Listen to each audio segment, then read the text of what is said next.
Break के बाद एक बार फिर से रुक करेंगे यूपी बुलेटिन की ओर, जिसमें बात होगी चंदौली की, जहां भगवान ताला इलाके में पुलिस और शातिर बदमाशों के बीच देर रात मुठभेड़ हो गई। साथ ही बात होगी इटावा की, जहां उसराहार क्षेत्र में जमीन कब्जे को लेकर दबंगई का मामला सामने आया है। ऐसी तमाम खबरों पर आइए विस्तार से डालते हैं नजर। चंदौली जिले के चकिया तहसील के सोनहुल गांव स्थित सीआरपीएफ ग्रुप सेंटर में बिहार पुलिस के 559वें आरक्षियों की दीक्षांत परेड एवं शपथ ग्रहण समारोह हर्षोल्लास के साथ संपन्न हुआ। समारोह में नवारक्षियों ने राष्ट्र सेवा, ईमानदारी और कर्तव्य निष्ठा की शपथ लेकर अपने पुलिस करियर की शुरुआत की। मुख्य अतिथि पुलिस महानिरीक्षक मध्य क्षेत्र लखनऊ अनिल कुमार ने परेड की सलामी ली और उत्कृष्ट प्रदर्शन करने वाले प्रशिक्षुओं को सम्मानित किया। कार्यक्रम का संचालन डीआईजी राकेश कुमार सिंह की देखरेख में किया गया, जिसमें अनुशासन, देशभक्ति और उत्साह का माहौल देखने को मिला। चंदौली से सीनू संवाददाता अंकित सैनी की रिपोर्ट। चंदौली जिले के सदर कोतवाली क्षेत्र स्थित भगवान ताला इलाके में पुलिस और शातिर बदमाशों के बीच देर रात मुठभेड़ हो गई। पुलिस की जवाबी कार्यवाही में एक बदमाश के पैर में गोली लग गई, जबकि घेराबंदी के दौरान 3 अन्य बदमाशों ने सरेंडर कर दिया। पुलिस के अनुसार ये गिरोह राहगीरों और ट्रक चालकों को निशाना बनाकर लूटपाट करता था और महिला का भेष बनाकर वाहनों को रोककर वारदात को अंजाम देता था। घायल बदमाश की पहचान उपेंद्र यादव के रूप में हुई है, जिसके खिलाफ पहले से कई आपराधिक मामले दर्ज हैं। पुलिस ने असलाहा, कारतूस और नकदी बरामद कर आगे की जांच शुरू कर दी है। देखिए, नेशनल हाईवे जो चंदौली से होकर गुजरता है, इस पे 4-5 लड़कों का गुट सक्रिय था, जो कभी महिला का रूप धारण करके, कभी साधारण रूप में ट्रक ड्राइवरों के साथ लूटपाट की घटनाएं कारित किया करता था। इसी क्रम में 16-17 मई की रात्रि में एक ट्रक ड्राइवर के साथ लूटपाट हुई, जिसका अभियोग थाना चंदौली में पंजीकृत है। इसी से संबंधित अभियुक्तों की तलाश थाना चंदौली पुलिस और जनपद की एसओजी टीम कर रही थी। इनका लोकेशन नेशनल हाईवे पर भगवान तालाब के पास जानकारी हुई। पुलिस टीम द्वारा इनकी घेराबंदी की गई, तो इनमें से एक बदमाश, जिसका नाम उपेंद्र यादव पुत्र शिवदुलार यादव निवासी मोहनिया जिला बिहार था, उसने पुलिस टीम पर फायरिंग किया। जवाब में पुलिस टीम के द्वारा फायरिंग की गई, जिससे इस बदमाश के बाएं पैर में गोली लगी। इसको तत्काल चिकित्सकीय सुविधा मुहैया कराने के लिए जनपद चिकित्सालय में भर्ती कराया गया। इस संदर्भ में अग्रिम विधिक कार्रवाई प्रचलित है। चंदौली से सीनू संवाददाता अंकित सैनी की रिपोर्ट।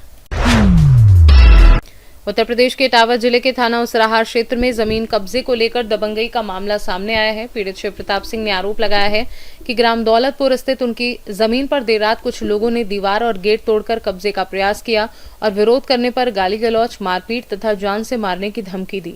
आरोप है कि दीपक नंदन जाटव, मोनू जाटव और संत कुमार अपने साथियों के साथ मौके पर पहुंचे थे और करीब 2 लाख रुपए का नुकसान किया। पीड़ित ने बताया कि मामला पहले से सिविल कोर्ट में विचाराधीन होने के बावजूद लगातार कब्जे की कोशिशें की जा रही हैं, जिसके चलते उन्होंने जिलाधिकारी से एफआईआर दर्ज कर कार्यवाही और जमीन को सुरक्षित कराने की मांग की है। शिव प्रताप सिंह, आज आप कचहरी परिसर में आए हैं, एसपी डीएम साहब दोनों लोगों से मुलाकात की है, क्या मामला?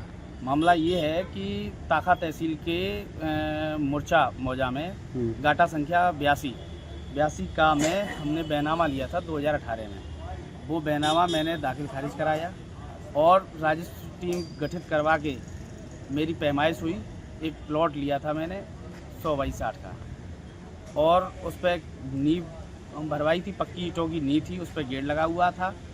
और उसके तहत 16 तारीख को एक हैं ताखा ब्लॉक में भाजपा के मंडल अध्यक्ष दीपक नंदन जाटव, वो अपने 2-4 साथियों के साथ गए रात के 10 बजे। हमारी नींव तोड़ दी दबंगई के बल पे, और उस पर कब्जा करना चाह रहे हैं। तो आज क्या आश्वासन मिला है आपको? अधिकारियों ने कहा है कि ठीक है, वो उन्होंने कागज ले लिया, एप्लीकेशन ले लिया, उन्होंने कहा कि ठीक हम दिखवाते हैं। क्या लगता है आपको न्याय मिल पाएगा? अब देखो, शासन प्रशासन से उम्मीद यही है कि हमारी मदद हो, हमारे सारे कागजों की जांच करा ली जाए। इटावा से सीनू संवाददाता असित यादव की रिपोर्ट। ठाकुरद्वारा ब्लॉक में ब्लॉक संघ अध्यक्ष वीर सिंह की अध्यक्षता में प्रधान संघ की बैठक आयोजित की गई, जिसमें ग्राम प्रधानों ने अपने कार्यकाल समाप्त होने के बाद प्रशासक नियुक्ति और लंबित भुगतान जैसे मुद्दों पर चर्चा की। बैठक में निर्णय लिया गया कि आगामी 20 मई को लखनऊ के रमाबाई मैदान में विशाल धरना प्रदर्शन किया जाएगा, जिसका आह्वान अखिल भारतीय प्रधान संघ के राष्ट्रीय अध्यक्ष जितेंद्र चौधरी ने किया है। ग्राम प्रधानों ने मांग की कि गांव की जानकारी होने के कारण प्रशासनिक कार्यों में पारदर्शिता बनाए रखने के लिए उन्हें ही ग्राम प्रशासक बनाया जाए ताकि विकास कार्यों में बाधा न आए। जी सर, आपका शुभ नाम क्या है? मेरा नाम वीर सिंह है।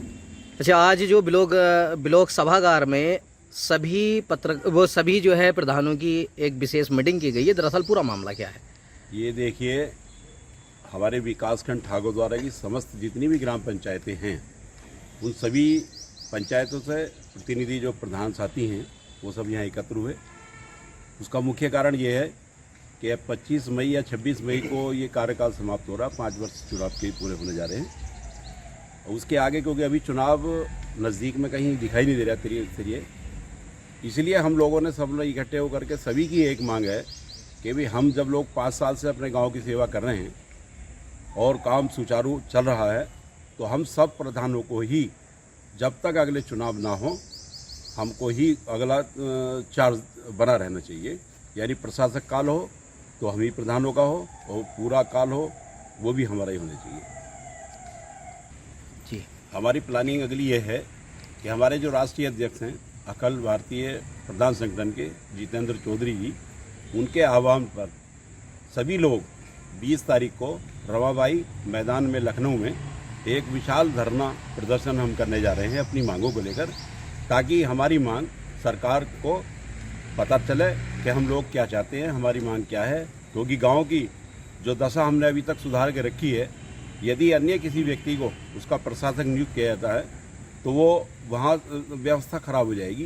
क्योंकि गांव का प्रधान वहाँ का रहने वाला होता है, उसके साथ चुने हुए मेंबर, वहाँ की आवाम जनता, वो सब पूरी तरह से सहयोग करके गांव को अपने संवारने में काम करती है और मदद करती है। इसलिए सरकारी कर्मचारी जैसे कि एडीओ पंचायत के लिए सुना जा रहा है, अगर मान लीजिए एक एडीओ पंचायत 80 पंचायतों में या 100 पंचायतों में जो विकासखंड की होंगी, या जैसे हमारे यहाँ 74 पंचायतें हैं, जब सब लोग अपना अलग अलग काम करते हैं तो उसका जो असर होगा या जो उसका रिजल्ट मिलेगा वो अच्छा होता है। एक व्यक्ति सभी पंचायतों में समय से काम नहीं करा पाएंगे। यही हमारी विशेष मांग है। मेरा नाम सूरज सिंह है। मैं ग्राम प्रधान हूँ ग्राम पंचायत करनावाला खालसा से। सबसे पहले तो मैं अपने मीडिया बंधुओं को धन्यवाद देना चाहूँगा कि आप यहाँ पर उपस्थित हुए, आपने हमारी समस्याओं को आगे ले जाने का प्रयास कर रहे हैं। धन्यवाद आपका बहुत बहुत। जैसा कि हमारे माननीय अध्यक्ष जी ने बताया कि 26 मई को त्रिस्तरीय पंचायत चुनाव में ग्राम प्रधान का कार्यकाल समाप्त होगा, 5 साल पूर्ण हो रहे हैं, किंतु जो आगामी चुनाव है उसके बारे में अभी कोई क्लैरिटी नहीं है। तो ये जो है ज़रूरी कोई ना कोई प्रशासक नियुक्त किया जाएगा, बैठाया जाएगा ग्राम सरकार को चलाने के लिए।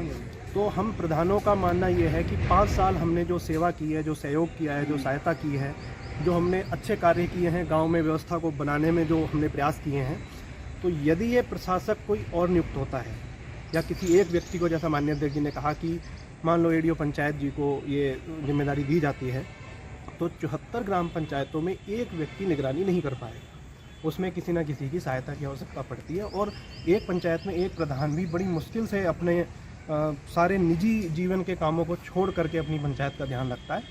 तो एक व्यक्ति को वो जिम्मेदारी नहीं दी जानी चाहिए और हम प्रधानों को ही आगामी जब तक चुनाव घोषित ना हो या जब तक चुनाव हो ना जाए, हमें ही प्रशासक रखा जाए और ये चार्ज हमारे पास ही रहना चाहिए। आपका बहुत बहुत धन्यवाद।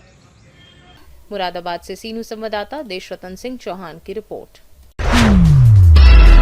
रामपुर जिले की स्वार तहसील के नरपत नगर में एनआईए की टीम ने कथित आतंकी गठजोड़ मामले में छापेमारी कर इलाके में हड़कंप मचा दिया है। जांच टीम ने गुजरात की सूरत जेल में बंद फैजान सलमानी से जुड़े मामले को लेकर उसके पिता शकील सलमानी के घर और करीबी मुकीम के आवास पर कई घंटों तक पूछताछ और दस्तावेजों की जांच की। इस दौरान मोबाइल फोन और अन्य डिजिटल सामग्री की भी जांच की गई।